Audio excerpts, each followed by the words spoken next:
Hi, I'm Brownfield anchor reporter Brent Barnett, and this is Unlocking Potential, a content partnership with Advanced Agrilytics. Joining us today is Jeremy Hogan, lead agronomist with Advanced Agrilytics. Jeremy, how are you doing here today? I'm doing good, Brent. How you doing? We're doing just fine. It's crazy how fast the growing season's moving along. And on this month's episode, Jeremy, we're looking to provide farmers some insight about how fungicide can help support crop efficiency and some outcomes this growing season. So maybe have you first share where your territory is and how the crops have been progressing at this stage of the growing season.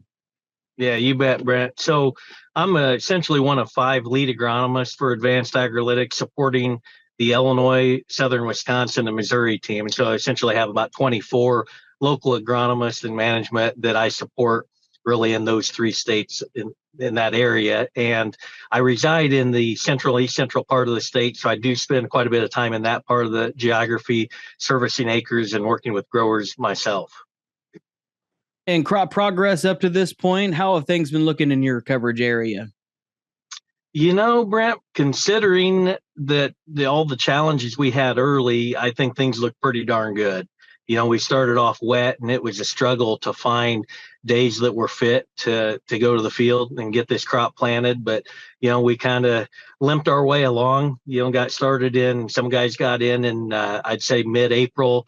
There was quite a bit of corn that got in late April, early May. And then, toward the tail end of it, we still had guys trying to get the crop in late May and then even into early June when you get into the southeast central part of the state. Jeremy, how does the range of that late April planted corn versus early June corn affect in-season management considerations? Can you talk about that a little bit? Yeah, you bet. That's a great question. And when we've got corn over here really on the east central part of the state that's getting ready to tassel here this weekend, and then we've got corn that's probably V5, V6, ankle high. And so the management strategies, are going to be different. Obviously, if we have corn that's just getting ready to start pollinating versus corn where we've got, 3 or 4 weeks before we're at that stage. And so from a disease management standpoint, we've got to be vigilant all the way through. And essentially what we're seeing here in the east central part of the state and really across much of Illinois and eastern Missouri and southern Wisconsin for that matter is, we've had some really relatively low humidity throughout much of June. And that has worked in our favor in regards to some of these fungal diseases like gray leaf spot and tar spot. And really throughout in early June, we had some temperatures that were probably a little more favorable and humidity that was a little more favorable for fungal pathogens. But then we went through about a 3-week stretch where we had low relative humidity, we had abundant sunshine, and we had really drier conditions. And so I think that has really helped us kind of keep things at bay, for the time being. But as we get into some pop-up showers and we're getting into some days where we have higher humidity and I think higher dew points and some more leaf wetness, I think we're going to have to be more vigilant and really watch out for some of these pathogens that I think could rear their ugly head in a hurry. Yeah, and like you said, tar spot has been brought up, several other diseases looking to control. What are some of the reasons that would support fungicide use, Jeremy?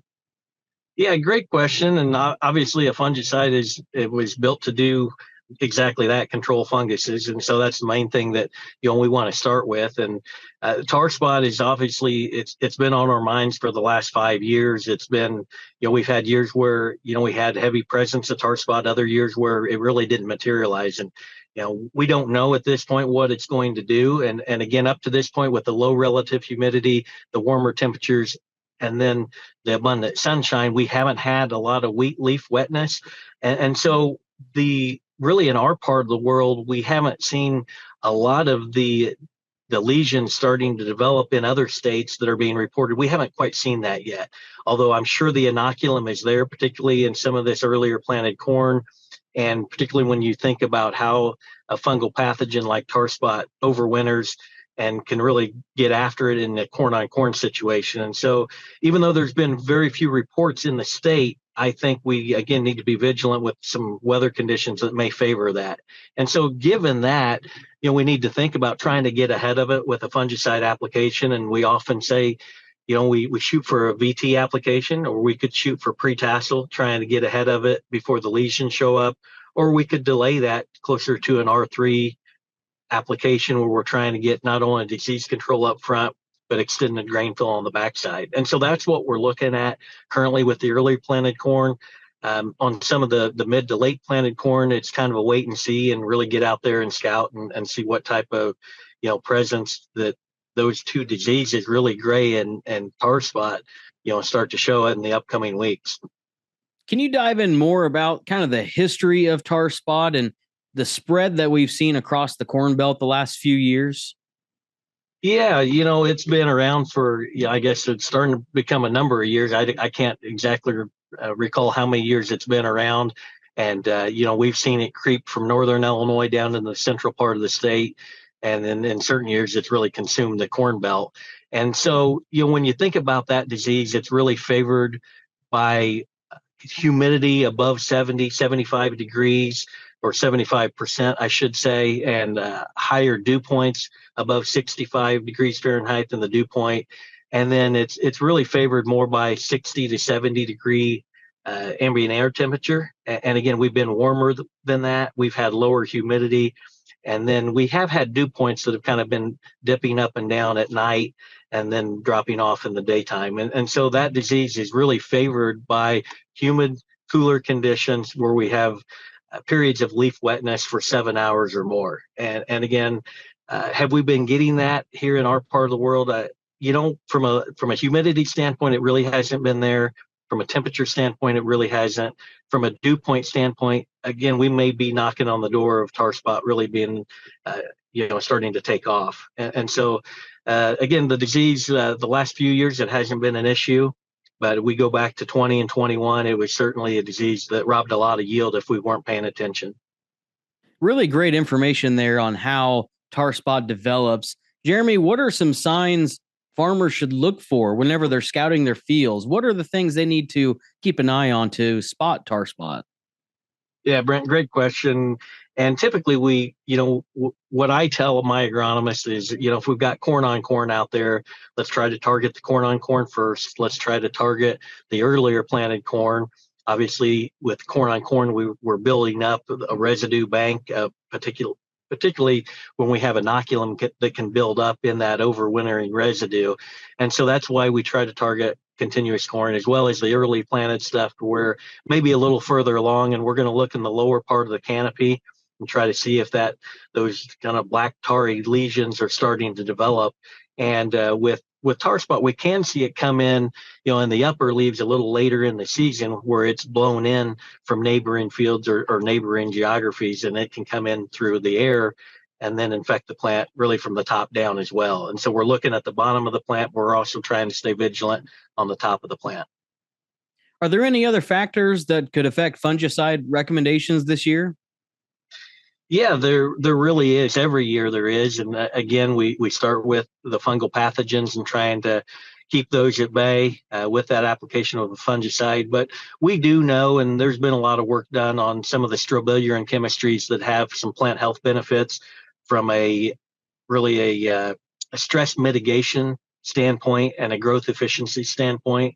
And so we know some of these strobilurins are pretty darn good at reducing respiration rates or maintenance respiration there at night when we have high temperatures and we're trying to fight through the periods of warm temperatures where we're burning more really energy than we were able to produce during the day. And so if we can slow that down with an application of a fungicide that's really labeled in air quotes from a plant health standpoint, then I think that'll help us maintain higher rates of stored carbohydrates.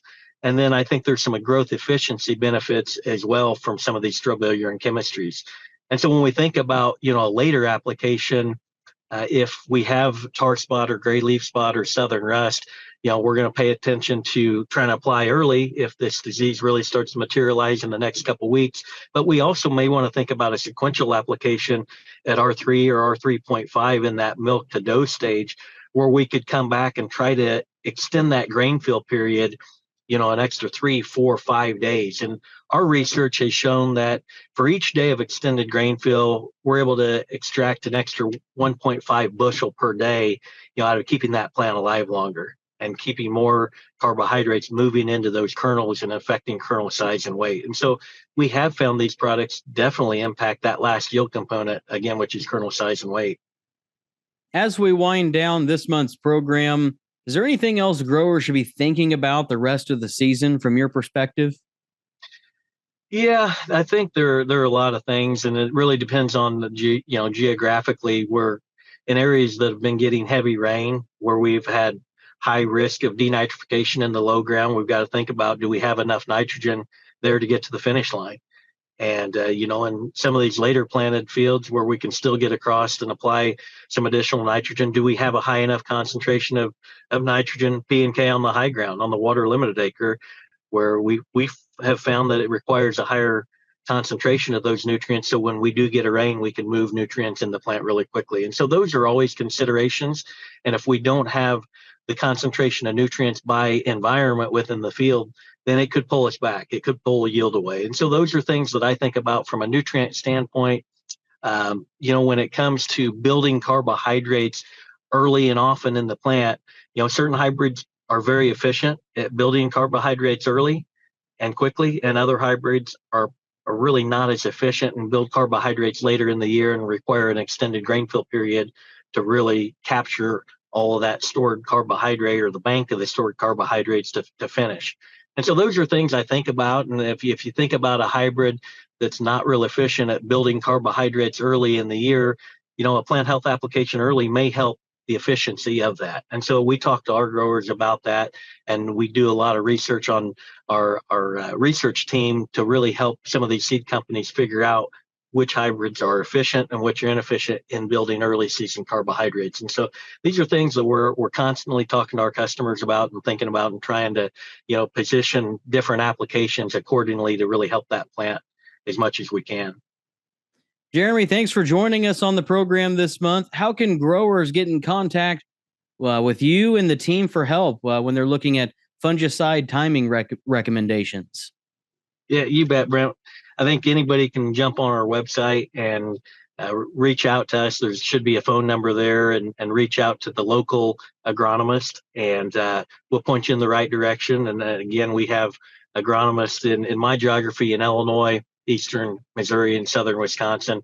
And then outside of that, we have representation, in Michigan, Ohio, Kentucky, Indiana, and other areas of the Corn Belt as well. And so if you're listening here in the Illinois area, again, just reach out to the contact for that geography. Other geographies, reach out to either the local or the lead agronomist, and we can point you in the right direction. Agronomic expertise, cutting-edge research, unbiased recommendations. You can read the latest agronomic blog at advancedagrilytics.com. This has been Unlocking Potential on Brownfield, a content partnership with Advanced Agrilytics.